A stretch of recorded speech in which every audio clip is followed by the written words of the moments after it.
जनतेसाठी कुणाशी भेटणारा आपला चॅनल सत्यमुख।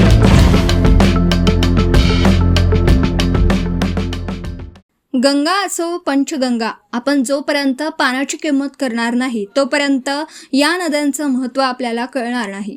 ज्यांना ज्यांना वाटतं पंचगंगा चुटकी वाजवली की प्रदूषण मुक्त होईल आणि इचलकरंजीला शुद्ध पाणी मिळेल, त्यांनी गंगा नदीची ही बातमी वाचावी। कोल्हापूरपासून प्रदूषित व्हायला सुरू झालेल्या पंचगंगा नदीच्या प्रदूषणाला नृसिंहवाडीपर्यंत सगळेच हातभार लावतात। पंचगंगा प्रदूषण मुक्त करण्यासाठी लोक चळवळ उभी करावी लागेल, पण जोपर्यंत मतांचं राजकारण सुरू राहील तोपर्यंत तरी लोक चळवळ अशक्य आहे।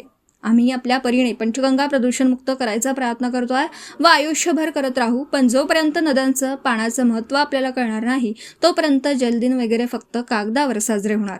पंचगंगा प्रदूषण मुक्तीची सुरुवात लवकरात लवकर व्हावी याच सदिच्छा। सत्यमुख प्रतिनिधी बाबासाहेब मंगलेकर, इचलकरंजी।